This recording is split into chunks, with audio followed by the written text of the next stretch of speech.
Assalamualaikum warahmatullahi wabarakatuh. Perkenalkan, nama saya Arifah Ramadhani dari kelas BC 212. Di sini saya akan menjelaskan materi tentang gizi. Secara umum, gizi adalah zat yang dibutuhkan oleh tubuh dalam pertumbuhan, pemeliharaan, perkembangan, dan memperbaiki jaringan tubuh.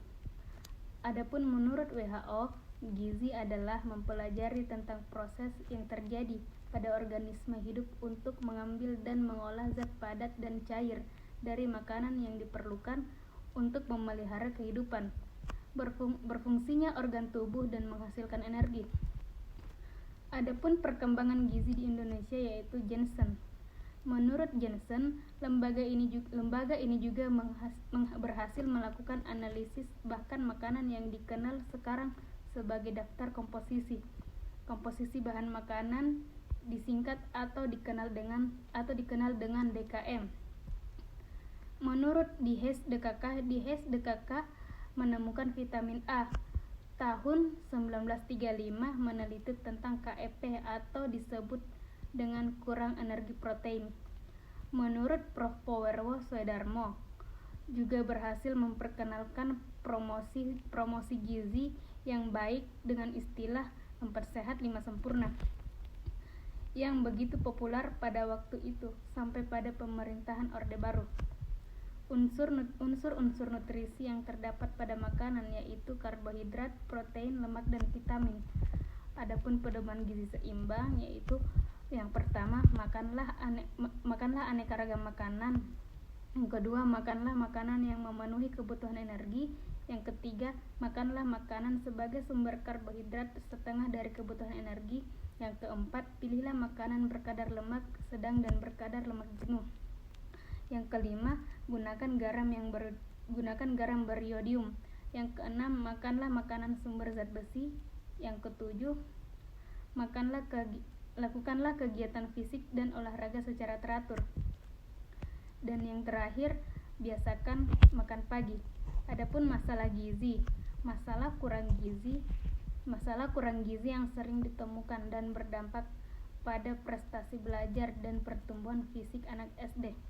Antara lain, kurang energi protein atau singkatannya KEP, anemia gizi besi, gangguan akibat kurang yodium atau disingkat dengan GAKY, dan kurang gizi. Adapun cara-cara perbaikan status gizi. Pengaturan makanan adalah upaya untuk meningkatkan status gizi, antara lain menambah berat badan dan meningkatkan kadar Hb. Berikut adalah pengaturan makanan yang bertujuan untuk meningkatkan status gizi. Yaitu yang pertama, kebutuhan energi dan zat gizi ditentukan menurut umur, berat badan, jenis kelamin, dan aktivitas. Yang kedua, susunan menu seimbang yang berasal dari beraneka ragam bahan makanan, vitamin, dan mineral sesuai dengan kebutuhan. Yang ketiga, menu disesuaikan dengan pola makan. Yang keempat, peningkatan kadar Hb dilakukan dengan pemberian makanan sumber zat besi yang berasal dari bahan makanan hewani karena lebih banyak diserap oleh tubuh daripada sumber makanan nabati. Yang terakhir, selain meningkatkan konsumsi makanan kaya zat besi, juga perlu menambah makanan yang banyak mengandung vitamin C, seperti pepaya, jeruk, nanas, dan pisang hijau. Adapun gizi buruk atau kekurangan gizi ini bisa terjadi di semua golongan, baik itu dari anak-anak, remaja, dewasa, hingga lanjut usia. Hal ini bisa disebabkan karena pola makan yang tidak tepat, kesulitan memperoleh asupan makanan yang sehat, serta berbagai kondisi kesehatan fisik dan mental lainnya mengakibatkan sistem kekebalan tubuh menurun. Adapun beberapa penyakit jika kekurangan gizi. Penyakit kekurangan